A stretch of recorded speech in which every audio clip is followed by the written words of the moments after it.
In accordance with the Open Public Meetings Act, PL 1975, Chapter 231, adequate notice of this regular meeting of the Planning Board of the Township of Franklin has been provided. If you'd all please stand for the Pledge of Allegiance. I pledge allegiance to the flag of the United States of America and to the republic for which it stands, one nation, under God, indivisible, with liberty and justice for all. Mr. Chairman, Councilman Chase asked to be excused since he is on vacation. Mr. LaCourte asked to be... That's unacceptable. What? That's unacceptable. Well, That's unacceptable. if you don't want to excuse him, then that's completely up to you. You're the chairman. Mr. LaCourte asked to be excused. One of his clients passed away, and the other spouse is a handicapped vet, and he needs to help them get through some process. Seal MacGyver? Excused in vacation, so I'll accept that. Mr. Mettler? Here. Mr. Pettit? Here. Mr. Houck? I know he's here. He just gave us air. Mr. Thomas? Here. Mr. Potosnak? Here. Mr. Onyaka? Chairman Orsini? So, You didn't call me. I did. And you nodded to me, so I put you down as present. I saw you nod. Just watch it when you're No voting. nodding, that's information. Good thing this isn't all right, first item of business is the approval of the regular meeting minutes from May 7th, 2014. Let me just tell you, Mr. Mettler, Mr. Pettit, Mr. Houck, and Mr. Onyaka are eligible. So really what we have right now is Mr. Mettler and Mr. Pettit. So if one of you wants to make a motion, Mr. Chairman, I would move that the minutes of the regular meeting of May 7th, 2014 be accepted. I second the motion. Mr. Mettler, Yes. Mr. Pettit. Yes. All right, well, good. All right, moving on, the retainer for the planning board attorney, the normal May retainer. We can, I guess... I move that we accept the retainer. Second. all in favor? Aye. Don't we have to vote on that because any money of you spending should- money? Oh, we have a vote? No, you could, Well, I've always by taken every the position, meeting. anytime there's any funds being spent, there should be No. a You have to vote. vote. All right, well, Okay. we'll do, I thought we did it by affirmation in the past, but... Yeah, we probably have, but Ms. MacGyver, Yes. Mr. Mettler, Yes. Mr. Pettit, Yes. Sir Houck, Yes. Mr. Thomas, Yes. Mr. Potosnak. Yes. Chairman Orsini. Yes. So the hearings tonight, first, Fusion on Ice LLC, PLN 140003, carried to July the 16th with no further notice required. It brings us to the two hearings we do have tonight, the first of which is Vardamon Doshi, PLN 140005, sign variance.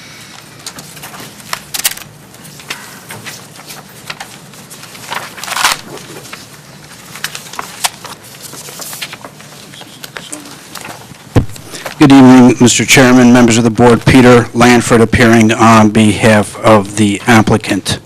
This application is for a sign to be constructed on Route 27, 675 Route 27, Block 150, Lot 49.01. Under docket number PL 10-00009, we appeared before this board and received site plan approval to construct a small convenience store on Route 27. We did get approval of an attached sign at that time, and there was no application at that time for the freestanding sign. We are here this evening to seek approval for the freestanding sign.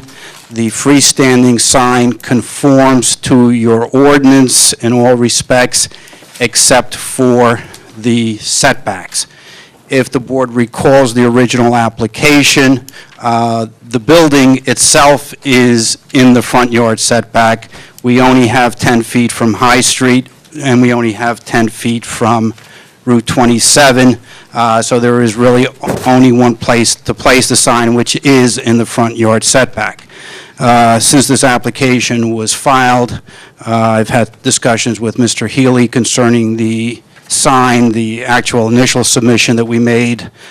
He thought was a little bit too much for the site, so we did scale the sign back. There have been numerous renditions, but the one that is before you this evening has been reviewed by Mr. Healy, and it does comport in all respects to the ordinance. So we are seeking the front yard setback. The board granted us the front yard setback for the building in the original application, and again, there is no place to put the sign other than within the confines of the front yard setback. With respect to the staff reports, the only report of note is Mr. Healy's report, and with respect to his comments, the sign area, item number 2, Mark, I don't think the 5% does apply to a freestanding sign. It's only to an attached sign, but notwithstanding that, we still comply with the 5% that you put out in your report. As far as the design standards, there are color renderings of the building. I spoke to my client, and the brick base of the sign will match the building that was constructed. We will provide the landscaping as is requested. And finally, I did confirm with Mr. Gazali that this proposed sign is not within the site triangles of the intersection, and we will put on the plans the site triangles to show that. Do you have any comment regarding the public safety comment about the New Jersey DOT? We've submitted the application to DOT. They have not said that they had an issue with it. Do they actually issue you a... Are you actually in there right of way? No, we're not in the right of Well, way. that's what it says Yeah. in the police report. Yeah, we're not in the right of way, but we did submit an application to the DOT. But you expect that they'll reply in the affirmative? I mean, you can't just accept an absence of a reply as permission. No, usually the way the DOT, if they have an issue, they let you know. If they don't have an issue, they don't respond. And under the municipal land use law, we're required to notice the DOT, which we did in fact do. Okay, so you don't actually need to... Because I mean, If just for we your are protection, I would yeah, think to now, say- if we are constructing in the right-of-way, obviously we need a permit. If we're not in the right-of-way, we don't need any permits from the DOT. Okay. Is the right of way they're talking about the King's Grant right of way or the real right of way? They're- I mean, that may be where the. We're out of the 66-foot right-of-way. We're probably within the King's Grant Is right-of-way. that what they're talking about? Yes. Well, maybe you need to get that letter from DOT. I think you should pursue that to be sure.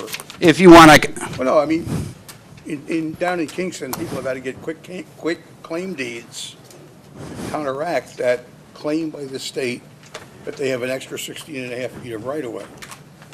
Give it to them by King Henry or whatever that guy was that we threw out. George. It was King George. Okay. Is there any facade signs on that approved plan? I recall, I mean, I remember doing. There is a facade sign on the building. Then why- I'm not arguing, I said, why do you need this?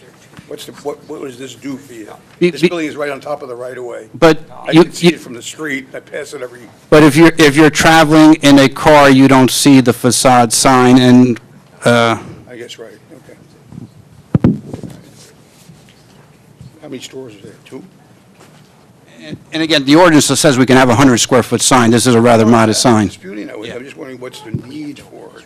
If you're traveling, It says D-Mart. all right, If it said Joe's Barber Shop and Sid's Pizzeria, maybe that made some sense, but it's D-Mart. There's not going to be you're not going to come back with, what do you call those, resident, tenant signs underneath this, right? no, That's the name of this, it's one store, it is one and store. that's the Oh, it's name. one store, and that's- D-Mart? and That's the name of the store. It's a convenience store, It right? is a convenience store, Oh, there's, for one tenant. one tenant.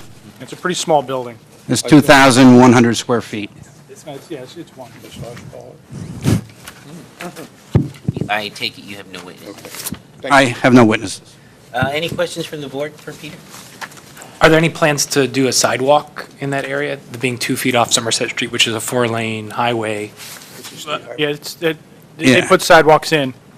So is it in the middle of the sidewalk? No, frankly, I think the police, I think misread the plans a little bit. And they say it falls 2 feet from the curb line. It's not 2 feet from the curb line, it's 2 feet from their property line. And I the see. property line is the curb, there's a little street lawn, there's a sidewalk, a little bit of more lawn, then there's the property line, then this is 2 feet. back from that property line, so it's probably a good, I don't can know if show plans them. show, it's probably a good 8 feet maybe from the curb. Yeah, like in the picture, it looks different than this, this diagram Yeah. that marks it as 2 feet. There's this. Yeah, then it's inside the sidewalk. Thank you. Any other questions from the board? If not, entertain a motion to open the meeting to the public. Mr. Chairman, I would move that the meeting be open to the public on application 14-00005. Second the motion. All in favor? Aye. Anybody from the public wishing to comment on this particular application? Seeing no one coming forward, I would move that the public hearing on this application be closed. Second. All in favor? Aye. Aye. Okay, I'll entertain a motion then. Mr. Chairman, I would move approval of the application. Do we have a second? I will second. Ms. MacIver, No. Mr. Metler, Yes. Mr. Pettit, Yes. Mr. Hauk, Yes. Mr. Thomas, Yes. Mr. Potosnik, Yes. Chairman Orsini. Yes. Thank you very much. Okay, the next application, minor subdivision, Joseph and Margaret George, PLN 14, 4 zeros and a 6. Take it, you're taking it. I'm doing that one also, Mr. Chairman. Again, for the record, Peter Lanfrit appearing on behalf of the applicant. This is an application for a minor subdivision to create 2 lots in the R15 zone. The property is located on Vanderbilt. It's lots 27 through 31 in Block 293. The property in question consists of just under 25,000 square feet. There are certain bulk variances that we will be seeking, primarily the lot frontage for 1 lot and lot area for the 2 lots. In this application, I will be presenting 3 witnesses. I will be presenting the applicant, as well as the architect, as well as the surveyor planner who prepared the subdivision plan to render testimony. I will call as my first witness Mrs. DeGeorge. Want to raise your right hand, please? Do you solemnly swear or affirm to tell the truth and nothing but the truth? Thank you. Your name and address.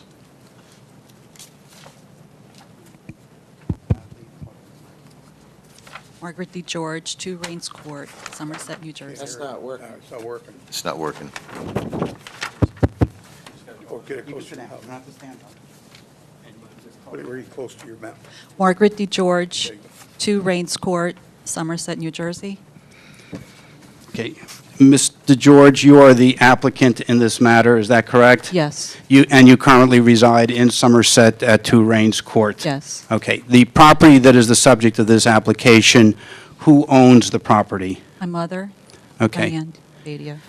And when did I guess it was your parents that purchased the property, correct? Correct. And when did they purchase the property? 1959. Okay. And how old is your mother? She's 87.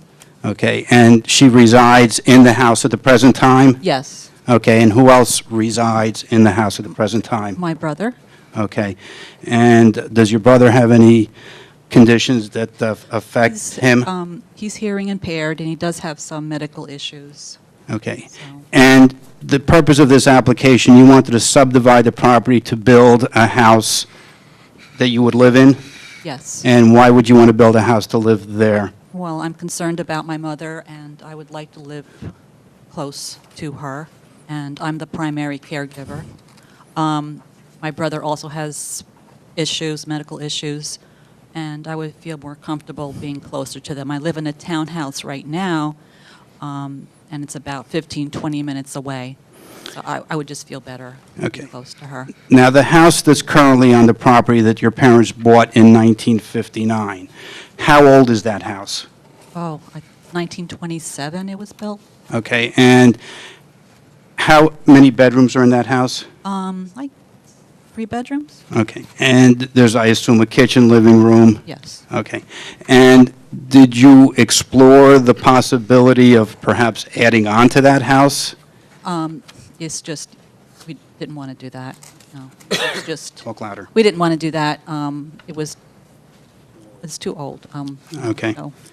Okay. And then if the board were to grant the variance approval, then you would build a house and you would move into that house next door? Yes. Okay.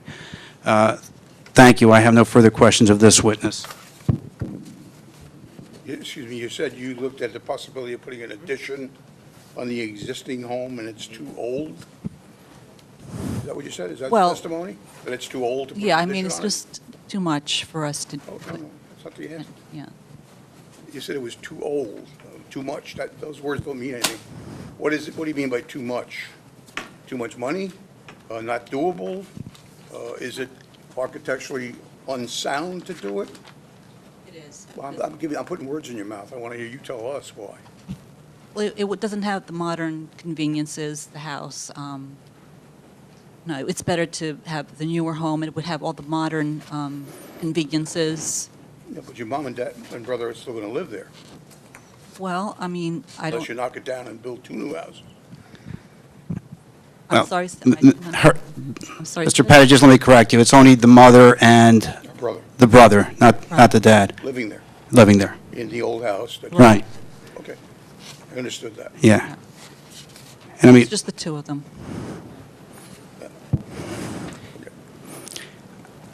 You looked at an addition in your mind is not feasible. Thank you. Are you aware if there are homes for sale close by that have already been built? Because I looked on Zillow and the house across the street is for sale, No. according to that. But I don't know if that's, when you live in the neighborhood, you might see the for sale signs or talk to a realtor. There's a small house to the opposite side of my mother's house. They're for sale, but it's not something that we would be looking for, you know. And that's an also older house, so that's not something I'd be. You got to put that closer to you and speak up. sorry. It's not going to pick up. There you are. Okay. No, I wouldn't be interested in that kind of a house. It's just much too small. I feel it's just a small house. Okay, thank you. Yeah. Any other questions for Mr. George? Okay, Peter, proceed.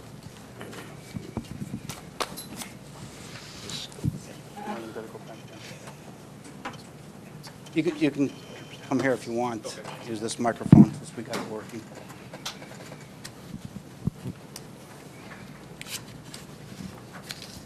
You want to raise your right hand, sir? Do you solemnly swear or affirm to tell the truth, nothing but the truth? Yes, I do. And your name, sir? Kenneth Fox, Fox Architectural Design, architect and planner. Are you licensed in the state of New Jersey? Yes, I am. Thank you. All right. Mr. Fox, you were retained by the applicant to prepare the architectural plans that are the subject of this application, is that correct? That's correct. And you met with the applicant concerning her desires vis-à-vis the house that she would like to build on the subject property, correct? Yes, many times. And did you visit the property? Yes, I have. And did you also visit, or are you familiar with the existing house that is on the current I property? visited it on the inside one time, yes. Okay. Can you indicate, first of all, to the board what the condition of the existing dwelling is? Well, it's well kept, but it's, it's an older home. It has very small rooms, small kitchen, older cabinets. It's a mishmash of small rooms as you would build in 1927. Okay, and in discussing possibilities, did you look at or ever consider, is it feasible to put an addition onto that dwelling to make it larger? We had not discussed that possibility. I think that would be difficult just because the rooms, we'd probably have to go up and over, probably have to take it down to make conventionally sized rooms, whether it be bedrooms or kitchen size, open kitchen. So it would be difficult to just add what I would call a simpler addition. Okay. Now, you prepared an architectural plan for the board this evening of the house that Mr. George would like to have constructed on the lot. That's right. And in preparing the architectural plan, you were aware that the lot that we are proposing to develop, a proposed lot, is undersized. Yes, it is. And as you are a planner, in addition to an architect, you are aware that there are setback requirements that must be maintained with respect to properties, and in designing the house, did you try to keep in context all of the other bulk requirements of the Franklin Township zoning ordinance? Yes, we actually looked at both sides of the property when we were talking about the house and how big it could be with the setbacks, or how small it could be in the different rooms. Their perception at the first time is they had 5 lots, not understanding that those were historic lots before. And so I was able to explain to them, the inconvenience of having the house that's there now kind of in the middle. Okay. And the house that you and the DeGeorges finally settled on meets all of the bulk requirements of the zone, and the only variances are because of the size of the lot or the lot area? Correct. Okay. Can you have a colored rendering of the house? Yes. Can you indicate what the house, the materials of I guess we should mark that. Right. While you do that, just let the record reflect that Mr. Anjanika came at 7:50. Is it all right if he participates? Peter, you don't have any objection to him participating in the hearing? Mr. Anjanika? Did you hear everything? Well, I didn't hear the... He came at 7:50. I think he missed Mr. George's testimony. I didn't know he was here. It's your call. I don't think it's my call. If he didn't hear I don't think he can, Mr. Murphy, if he didn't hear all of the testimony, I don't know how he can vote on the matter one way or another. Well, I think the only concern I would have is that, your client's testimony went to a personal hardship. It didn't really go to a hardship that measures the granting of a variance. So I don't know how important it would be under those circumstances, and I'd leave it up to you. If that's the case, unless one of the other members leaves, he's not going to vote. Oh, he said alternate anyway. Because we have 7. Oh, no, you're a 9-member board. What? You're a 9-member board, so he can vote. And then I don't have any... He's an alternate, 7 vote. No, there's 7. We have a 7-member board. You have a 9, Oh, no, You're a planning board. 9 members. Well, regardless of 7 or 9, He can vote. okay. Yes, thank you. Thanks. Okay. we have I 9. just identify these. These are the same floor plans, 2 sheets. First is 4 building elevations, one of which is color, That's why. labeled we have A2, vacancy. and then A1 is 2 floor plans. These are the same floor plans and We have the elevations that were vacancy, that's submitted. I blew them up a little bit larger and colorized the front elevation. Okay, now, can you describe the architectural style of the house? Yes, as I met with the DeGeorges, they had ideas on what they wanted the house to look like, and having been in that property for her whole life, she knows the street, she knows what she likes. She wanted to get some Victorian detailing in the house, kind of a tower, a small turret tower on that. Garage is unimportant. We want to keep that. We're trying to keep that to the rear, so it was more of a subset of that. Wanted to make sure we had a front porch. And then as we came down on the interior, that the house would have a center hall with a number of rooms off of it, with the den sized as their existing TV room in the condominium, and other rooms that essentially for specific furniture that she's anticipating putting in there. And again, also with a small bedroom on the first floor, again for possible overnight guests that might need something on the first floor, and then just 3 modest-sized bedrooms on the upper level. Okay. How much of the proposed house size does the house take up of the lot?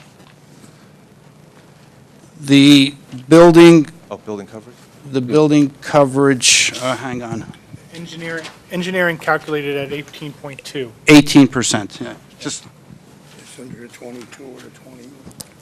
which is under the building coverage requirement of the zone, is that correct? Yes. Okay, and going back to Exhibit A1, you have, first of all, colored A1 with certain colors. Are those representative of generally the colors that Mr. George would like to have with the I house? would say generally, my computer doesn't make the best colors coming out of it, but there's some type of a Victorian green or a sage green, some purple detailing. Really, it's a triple-colored Victorian that we try to make like the ladies that we know from San Francisco, so it's something that's really nice. Okay.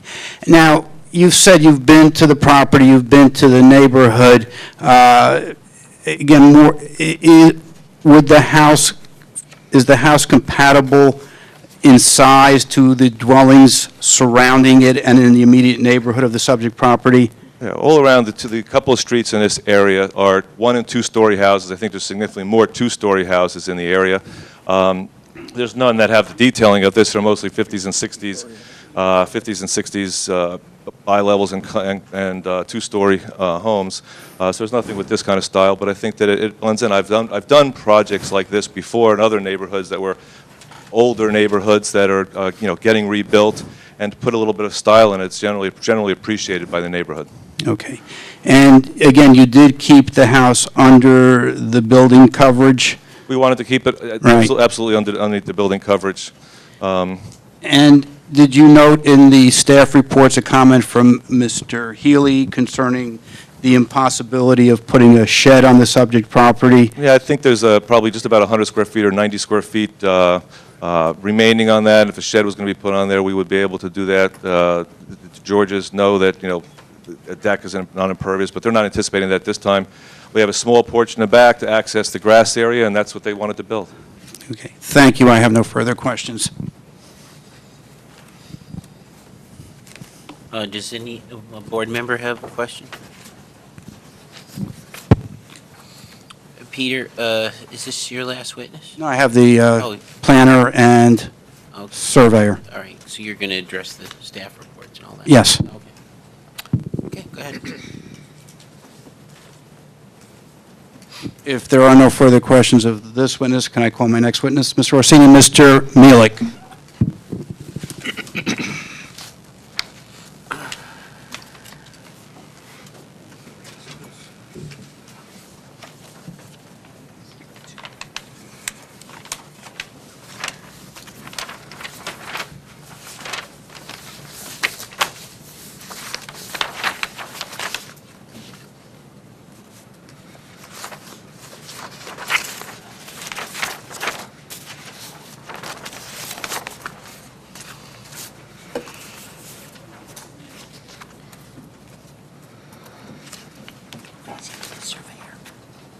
He's a surveyor and planner, I think.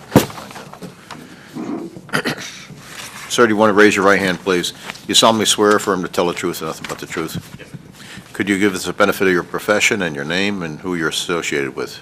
Yes, my name is Christopher A. Mielek. I'm a licensed land surveyor and licensed planner, registered in the state of New Jersey. Just speak up a little bit or put it closer so Uh, I can hear you. Registered in the state of New Jersey as a licensed planner and a licensed land surveyor. I've had my own land surveying and planning business since 1994. And in that time, I've done a number of subdivision site plans, variance plans. You're accepted, go ahead. Thank you. Mr. Mielek, as I indicated, you prepared the subdivision plan that is the subject of this application. Is that correct? Yes, I did. All right. First of all, can you describe the subject property? Yes, the subject property is, the area that we're proposing the development in is a grass area that is located on the southerly side of the existing dwelling that's on the existing lot. That existing dwelling is pretty much centrally located on the property. Vanderbilt Avenue is a fully improved road, curbing and pavement. Utilities are all within the public right-of-way. The property is surrounded by residential properties.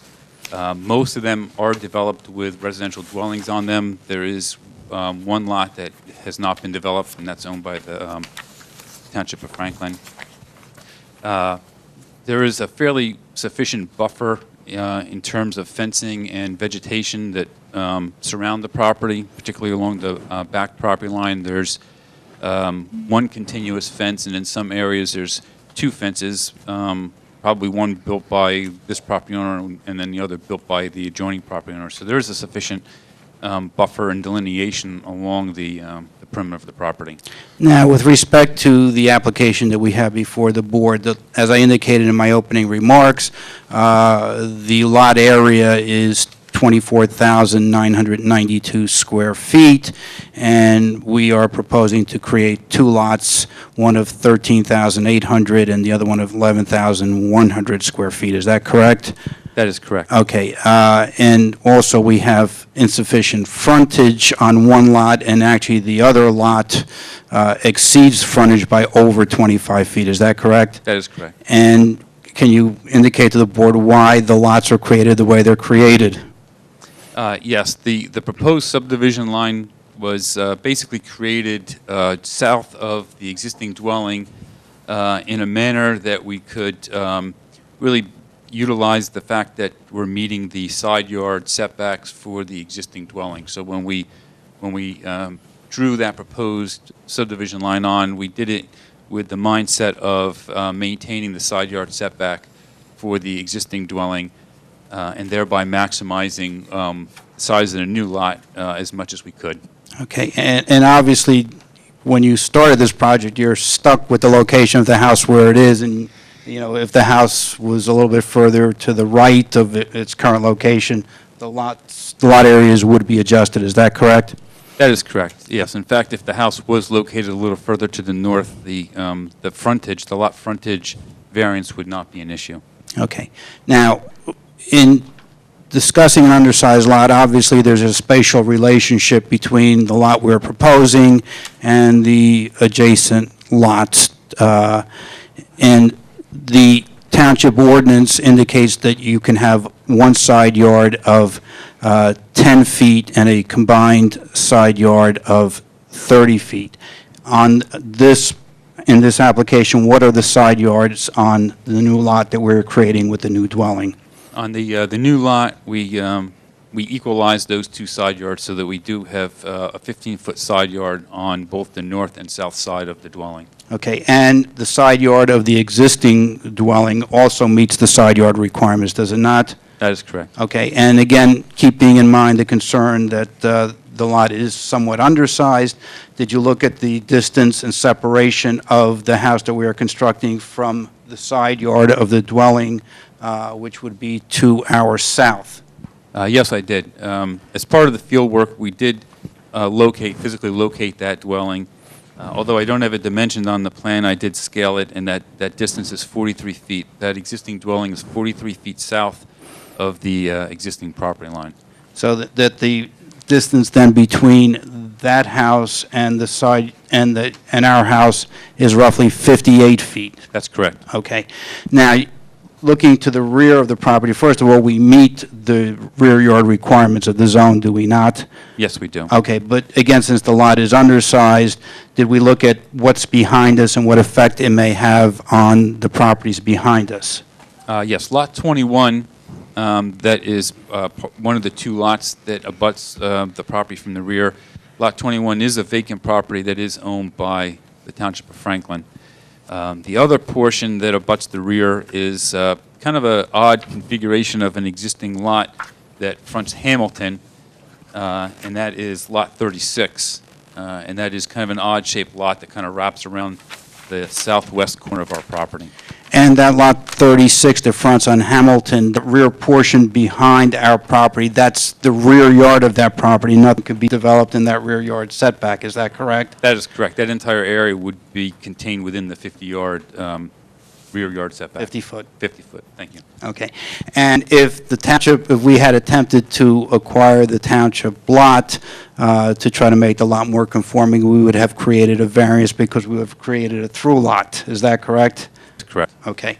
Now, in looking at the house and designing it, you kept it under all of the other zone requirements, and it does meet all of the other zone requirements as to lot area, as to the side yard, front yard, and rear yard setbacks and coverages. Is that correct? That is correct. And also, in preparation of your testimony this evening, obviously, we are required to demonstrate the grant of this variance is a C2 variance, correct? Yes. And did you conduct a study of the R15 zone in the vicinity of the subject property? Yes, I did. And did you prepare an exhibit to help you in expressing to the board what the R15 zone is in and around the subject property? Yes. And yes. that would be A4? Yes, we have it marked as A4.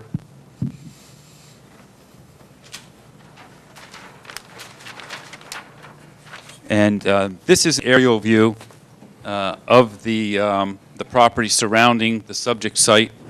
On the lower part of the drawing is Hamilton Street. Vanderbilt is located here. The subject property is highlighted in a light blue. And the surrounding properties I have highlighted in either a yellow or a red, which I'll explain in a minute as to what that means. Okay, and can you first of all indicate to the board what your area of study was? What was the scope of your study? Yes, the scope of my study, really to the east, is the limit of the R15 zone. The R10 zone begins here, so I limited my study to the R15 to the east, and then to the west, we have a senior housing district there. So again, my limit is the full limit, the full width of the R15. This zone, this R15 zone, does continue north off the page for some distance, but I did feel that this view that I'm providing here provides an ample sampling of the lots of this area. Okay.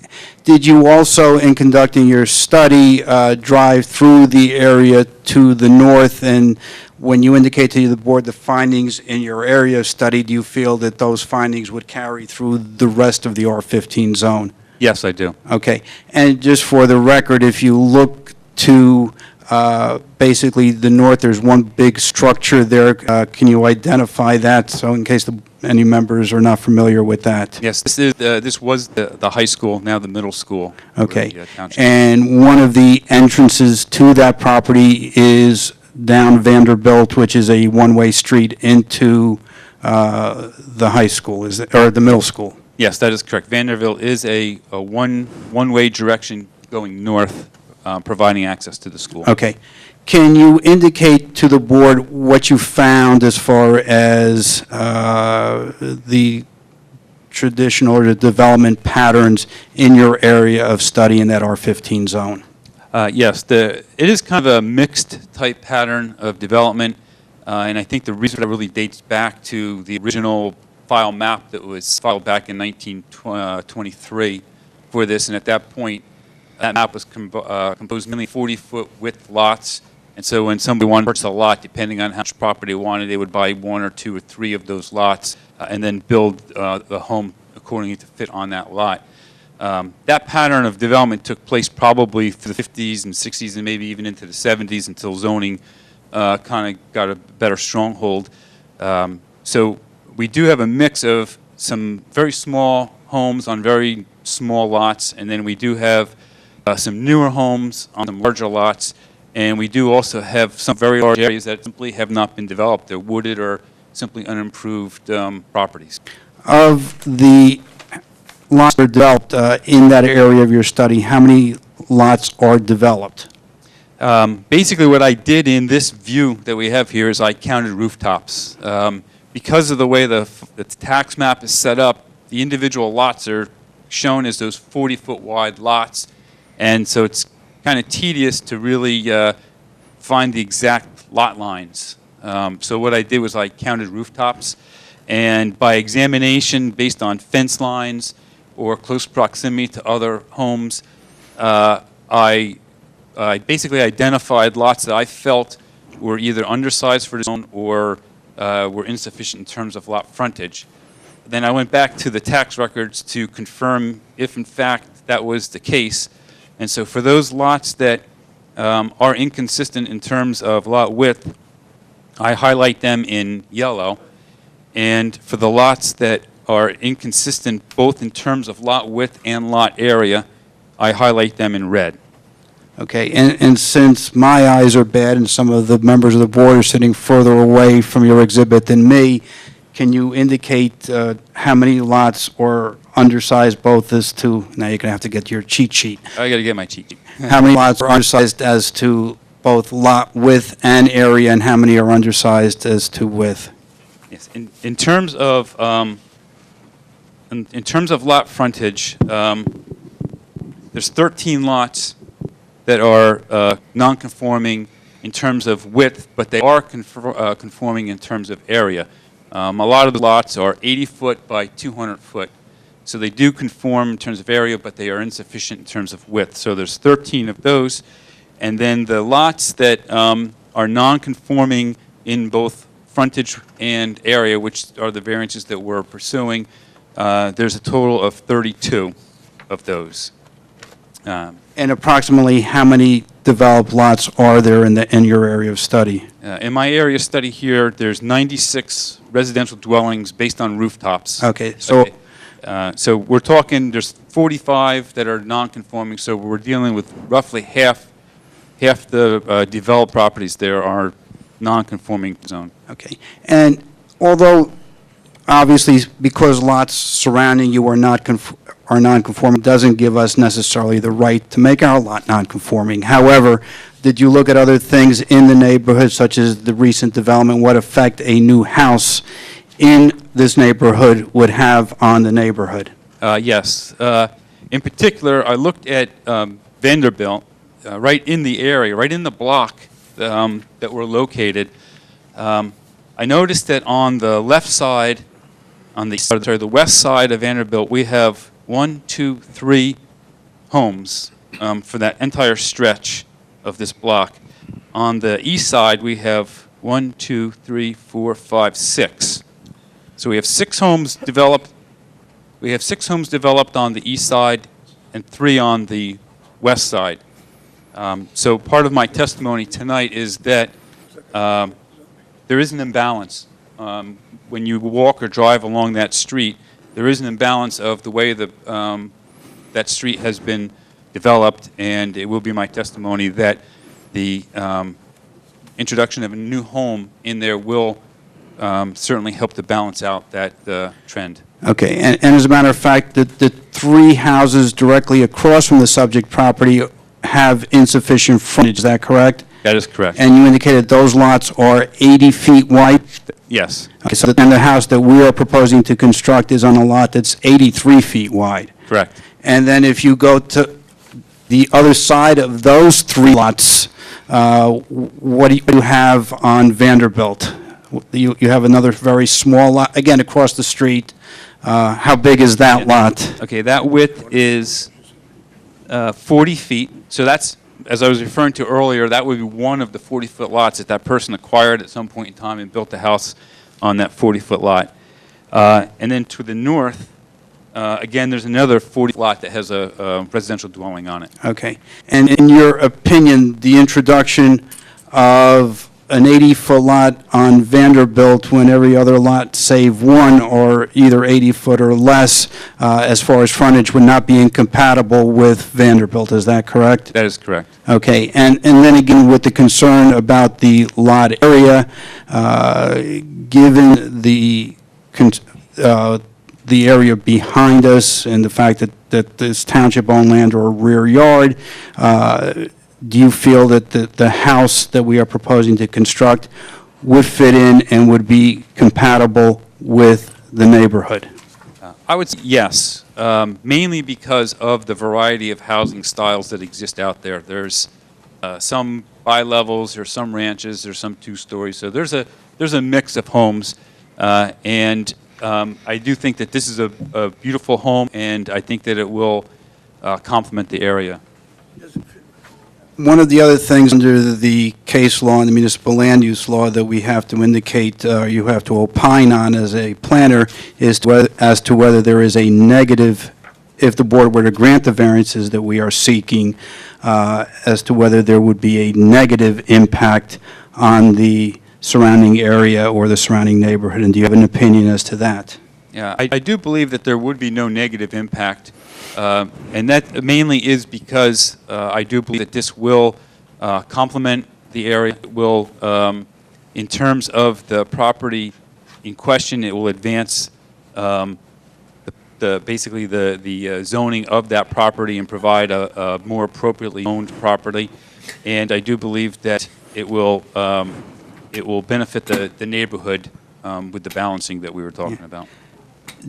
Forgetting the house on the subject property, the lot itself, is the 25,000 square foot lot in character with the neighborhood and the surrounding area, or is the lot itself out of character with the surrounding neighborhood? For the most part, it is out of character. It's one of the largest, perhaps the largest lot in my study area that has a residential house on it. The two lots that are on our block are very odd-shaped lots. There's an estimated acreage on those lots. I actually pulled the deeds on those lots to see if they provided an acreage. They don't. I'd have to actually survey those properties to come up with an accurate acreage. But from observation, I think that we can conclude that our lot is roughly the same size as the lot that fronts Hamilton, and our lot is slightly larger than the property to the north.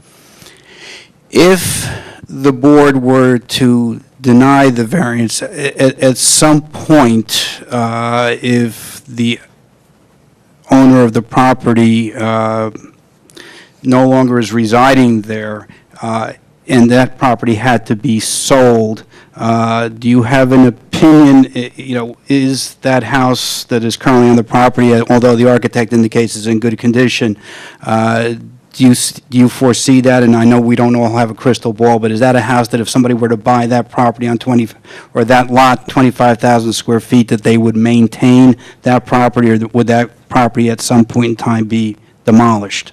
I would say it's probably difficult to say, but I think based on the age of the house and the configuration of the rooms, as the architect pointed out, small rooms, old cabinets, probably kind of a very awkward maneuvering in the home. Perhaps even from a safety standpoint, the fact that it's... This is getting way too speculative. I'm fine with where right. to this point. I mean, a meteor could fall on the house tomorrow and something Well, else would happen. but there's... We're not going to speculate. Go ahead into your staff reports. That's what I like to hear now. Okay. What would you like to address in terms of those? All right, Mr. Malik, you have had an opportunity to review the staff reports that were generated in conjunction with this application? Yes. Okay. And dealing with the engineering report that was issued by Mr. Scott Thomas, dated June 9, 2014, that contains 11 comments. We want to discuss with the board very briefly items number 5 and number 6. Is that correct? Yes. More than 11 comments. Not on the one that was sent to me. 23 comments. What was emailed to me was 11. I don't know what you have. All right, We have. can I take 30 seconds to review the others? Because Yeah, better. I think a great many of them are sort of They may be observations. Take a look at it. Take a minute.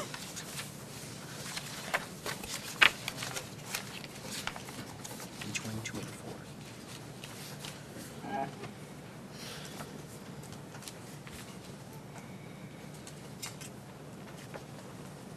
These are duplicated. It's duplicated here. With other comments. Page 3 is fine. Here. Just very briefly, let's touch on item number 5 on the driveway that you showed, and the bump out. Yes. Can you indicate to the board what's the purpose of the bump out? The purpose of the bump out was to provide a secondary parking space for a vehicle, so that if there is a vehicle in the garage that wants to get out, there's a secondary parking spot, so it doesn't block the driveway. And that is not being proposed that somebody could pull in there and actually almost make a left-hand turn in there. It would be somebody pulling in basically parallel to the garage itself. Right. Yeah. And what is the width of that? The width is 10, so basically the dimensions of that are 10 by 24, 10 by 25. Okay, and it would be and you feel that's of sufficient width for somebody just to pull in and then back out of there? Yeah, that's generally a typical width for a parking spot. And you're comfortable that that would work? Yes. Now, with respect to the existing shed, that is to the rear of the existing dwelling? Yes. Okay. And the applicant, you've discussed it with the applicant, and it would be the applicant's preference to keep the shed? Yes, it is. If the board doesn't want us to keep the shed, we would be happy to remove it. We would. Well, no, they're not asking it to be removed, they're asking it to be moved so it meets the setback. Well, we'd like to keep it where it is with we would agree that once the shed is reached the end of its life, we would move it. If the board wants it moved, we would move it right now. I just wanted to be, Yeah. clarify that when the board, the Moved, I'm comment sorry. isn't to remove it, it's just to move it a couple feet so it meets the setback. It just eliminates a variance, which happens to be pre-existing. Yeah, it's a pre-existing. It's- I mean, if the board wants us to move it, we would be glad to move it. We would prefer to keep it, but that's it. And with respect to the issue of the sidewalks, we're not asking for a waiver of the sidewalks. There are no sidewalks in the immediate area.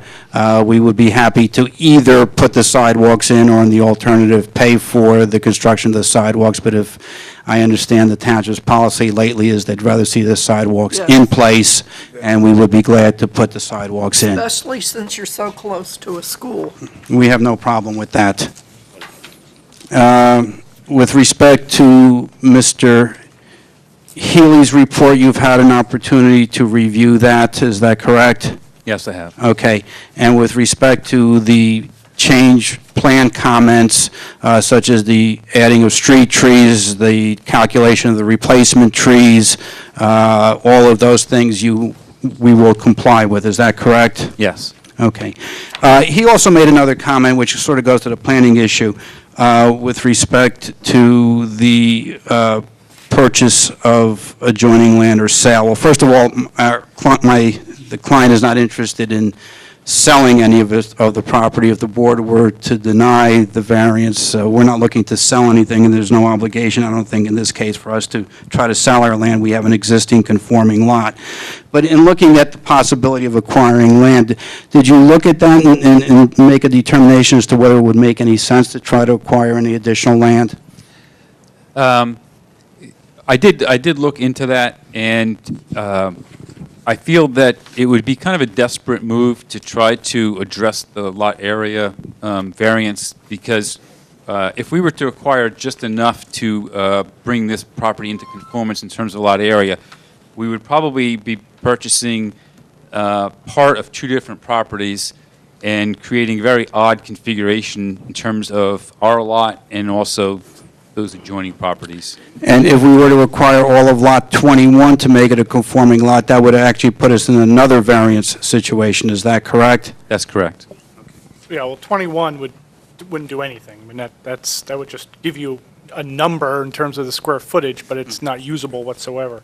It would also create a through lot. Yes, I mean, that would just be a useless exercise. Question, how big is adjoining lot 35, and I guess also lot 36? Do you know how large those lots are? Yeah, I can look at my exhibit because I do have the dimensions. These dimensions are based on the tax records. So lot 35, lot 36, which is the lot south of our property located fronting on Vanderbilt, is 122 by 125. That's the dimensions of the lot. Did you say 26 or 36, Mark? I'm sorry. Well, both, 35 and 36. They're bigger than that. And 36 is the one that fronts on Hamilton Street. Right. yeah, 36 is an odd lot. They have it averaged 102 by 285. So from an area standpoint, I believe it's That's more- conforming. yeah, It's more than- conforming to the zone, but it doesn't have the lot width. And then 35 is what again? Lot 35? Lot 35 is, it's .35 acres. It's 122 by 125. And again, that's kind of an average because it's a kind of a trapezoid shape. A lot of these deeds, I did pull the deeds to try to get more accurate acreage, but the acreage isn't presented in those deeds. .35, that means it's just about at 15,000 square feet? Yes, it's probably pretty close. Okay. So roughly, because, I mean, realistically, you could, or your client could purchase a little portion of 36 and a little portion of 35 and become compliant. I don't think 36 would be affected because that's oversized. What I'm hearing is it might be tough to, if you were to acquire a portion of 35. It would make that may make non-conform. That may make 35 then slightly Non-conforming. non-conforming. That's correct. And then you'd still have the same number of homes anyway. Right. Right. 35, we did look at 35, and 35 meets the zone requirements, and any acquisition of that would make that lot in a variance situation. Ed? In your testimony. Hold on, I'm sorry. Jim, sorry, I I'm sorry, no, recognized go ahead. Ed first, now I'll go back to you. I had a question about your testimony on the yellow boxes. Okay. So that's conforming, there's red ones too. The ones, one of the properties is the subject property you're looking to divide, so it's currently not conforming? Or it is, because I heard testimony, the color says it's not, and then, The color of our subject property is blue. Oh. To identify the property in question. got it. Okay. Yep. And so the yellow ones, I believe, are conforming in terms of area, and the red are non-conforming in terms of area and frontage. Okay, it's hard to see from here. Yeah, yeah. And then the neighboring street just to the west, Arthur, how many properties front onto Arthur? On the west side, as far as rooftops go, the corner lot, I think has a driveway out to Arthur, so I'll count that. 1, 2, 3, 4, 5, 6. There's 6 on the west side, 1, 2, 3, 4 on the east. Okay, and then the subject property has 3 on that, and then across the street, you testified there's 6, but they're also deeper, longer lots, however you want to say it there. Yeah, they're 200 feet deep. They're all 200 feet.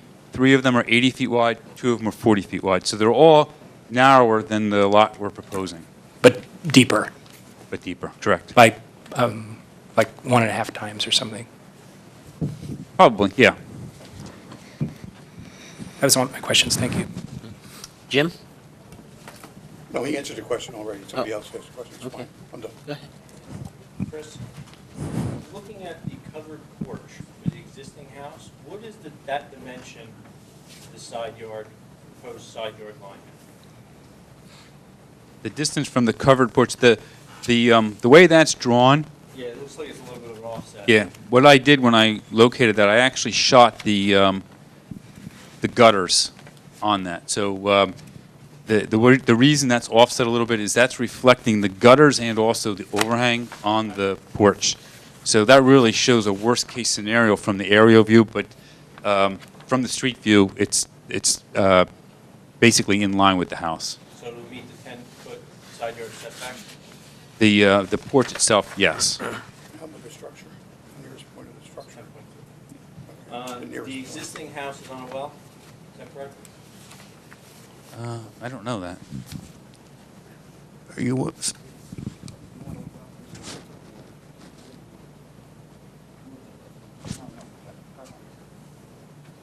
You have public water. it is on a well. It is on a well? Yes. Is there any consideration to connect to township water? I mean, the new house will have to be on township water. That's correct. We're aware of that. We have not discussed whether to tie the other one in. That was not in our discussions at all. Any other questions from the board? You have in the engineering report, there's a whole bunch of questions about drainage. You conform to those? All of the drainage comments we can deal with. Deal with the engineer? Yes. Or the building department, okay. Okay, I think we'll just open the meeting to the I'll public. make a motion to open to the public. Second. All in favor? Aye. Anyone in the public wishing to comment? comment on this application? Since no one is coming forward, I'll make a motion to close to the public. Second. All in favor? Aye. So just one clarification, Mr. Chairman. I did just redo the numbers again just to confirm, but yeah, Lot 35 might actually be very slightly undersized, if not right at 15,000 square feet. And then the lot to the north, Lot 26, which is the undeveloped lot, that also, just eyeballing it, that looks like that's probably already undersized as well. So there really is no opportunity for the applicant to purchase additional lands one way or the other to make the lots conforming to the degree that weighs into your decision. One question for the applicant, and this is the issue that I keep bringing up in my reports when we have these undersized lots. And, you know, this case, I guess, is a little bit different because it's not being built for, you know, speculative purposes. This is being built to suit a particular homeowner. But, you know, when they ask for undersized lots and they build right up to the building lot coverage and right up to the impervious coverage, which, you know, I see that and I just know they're just going to be back here or back before the zoning board. So, for example, you know, we talked about the shed, but just so your client knows, the way it's proposed right now, they can't even have a patio in their backyard. Because you're at 29.2% of coverage, 30%, so that leaves, you know, no garden shed, no patio. Right. This is it. Or they're going to have to go through this whole rigmarole again. Yeah. So they understand that. We sat down with the client, reviewed your report, and quite frankly, and I can bring the architect back up, we can make the house a little bit smaller if the board felt that that was important, and I can explain to you how that could be done. Again, this is a little bit of a different case. I mean, obviously, my client, and this file has been in my office for an extended period of time, has been taking great pains to design the house to make it something that meets not only your needs, but tries to meet the zone requirements. But there are ways we can shrink the house down a little bit. We can also perhaps move the garage a little bit more forward to eliminate some of the impervious coverage. If you want to hear that testimony from the architect, we can do it. No, I don't want to hear it. Okay. I mean, I take your application at face value, and so, you know, I don't like to steer the board in the direction of being an architect, you know, essentially. I look at it as this is what you've come forward.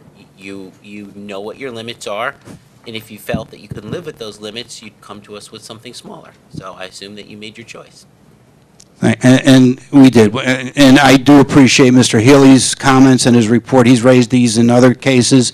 In other cases, it was important that the house be made smaller, but we did look at it and... Well, I'll say, in this case, I think it is different because they're building it for a particular homeowner.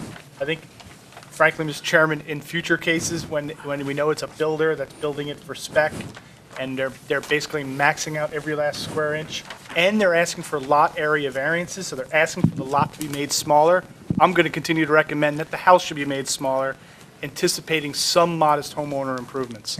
I would say that my reaction in that instance would, you know, just deny the application. Well, Again, I just hate, we're not up here to figure out what people should or shouldn't do, or whether they can squeeze this in to I'm not here to make their application compliant. They come, they get a decision. Okay. So we've done with the public. Do we have a motion? I'll make a motion to approve this application, and I might add that 13 years ago, I was in the position of taking care of my father and my mother-in-law, and I know what you're going through. And I wish you well, lots of luck, and I think the house looks lovely. A second? Second. Ms. MacGyver? Yes. Mr. Metler? Yes. Mr. Pettit? No. Mr. Houck? Yes. Mr. Thomas? Yes. Mr. Potosnik? No. Mr. Onyaka? Yes. Chairman Orsini? Yeah, just let me say that, you know, we've wrestled with this, I think, a number of times in the board where we've come across, and I certainly think that this is one of the more minimal applications we've had. The two variances that gave the most pause were the ones that are already pre-existing. So, I think the board has taken a principled stance at trying not to encourage nonconformity. But in this case, I think that, your testimony is accurate in the sense that this is not out of character with the neighborhood. This is not, in my mind, pushing the boundaries of anything. And this is not also like some other applications we've wrestled with here recently, sort of like Mark pointed out, wrestling with the very boundaries of what is, can't pass the red face test. So I vote yes. Thank you very much. Thank you. So, with that. Mr. Chairman, I will point out that we are meeting again next month on July 16th. There are, Wow. there's no doubt we have a. I won't have to reintroduce So myself. no work session, but July 16th. July 16th, we will meet. We have 2 definite applications. But we will not be meeting on the first week of July. No, we will The not. first Wednesday. Absolutely not. That meeting's already canceled. We don't have a work session tonight? No, we don't. There's just one thing I just wanted to, in the interest of transparency, this will take 2 seconds because I want to leave as much as anybody, but while I was voting in the primary a couple weeks back or whenever it was, somebody did approach me with an issue that I was aware of without them actually even doing that, which is the landscaping of the L'Oreal solar panels, which I then paid a little closer attention to. So I know what we asked them to do, and God bless them, they did it. Good night, everyone. But it's not working out. They put these pine trees underneath the canopy, and it doesn't really matter what they do. There's a canopy there. Nothing is going to live, and of course, all the pine trees are dying or are dead, or certainly will be dead by the end of the summer. And, I don't know what we can do at this point. I mean, I even told the person, I said, my opinion was, you got to sort of, it is what it is, right? Because the landscaping that was there grew. The understory is a little thin, but if you plant anything under that understory, what's going to happen? It's not going to live, it's not going to get water, it's not. And so, shoehorning pine trees in amongst the bramble is not working for me. So I'm not sure what if that we can do or if anything, but that's just, I think that's Mr. great. Chairman, this issue, we're well aware of it. We've been working with L'Oreal to try to cure it. They, in my opinion, frankly, well, they definitely put in the wrong trees. Oh, for sure. And half to 2/3 of them are dead, and they just planted them. Mhm. All of those additional trees, however, were not required in your site plan. Those were put in voluntarily by L'Oreal in response to the complaints from neighbors. On top of that, L'Oreal on the north side of Commerce Drive put in an 8-foot-high chain link fence with an opaque black screen. I saw to that. completely screen their facility and parking lot from the neighbors. I think they spent tens of thousands of dollars to build that fence. And again, that was voluntary on their part. Nonetheless, I've been in contact with L'Oreal just this week to try to remedy the fact that this voluntary effort that they made was not successful. So I'm going to be working with them. We do have the summer approaching, so we're not going to be having them plant in July and August, but I'll continue to work with L'Oreal, see if we can get some type of appropriate understory plants, maybe some things in the front, outside of the shade that might work. Well, that's what I was And going to that's- suggest, that if they don't have the room to either prune something that's there, and put it either in front or in back, and I don't think there's space between the tree line and the solar panels to do that, they'd have to put it in front like you suggest, then there's really no point. I mean, there's really no point. I'm fine with taking the heat from anybody saying, well, that's not, because there's nothing else you can do. I'd be happy to show you the numerous emails, and I've No, spent I'm countless hours, unfortunately, on this issue, and I know. we'll continue to do so. Nothing can be planted in the understory. I mean, unless you're going to plant poison ivy, they just can't, it's just not going to work. Yeah. No, you know what I mean? Something that just will grow anywhere. Nothing that's a landscape stock is going to grow under that understory because it's not going to get water. It's going to be outcompeted. So either plant it in front, plant it in back, or don't plant it. That's all I can say. That's all I have. See you in a month. Motion to adjourn. So, second. All right. We're done. Good night, everyone.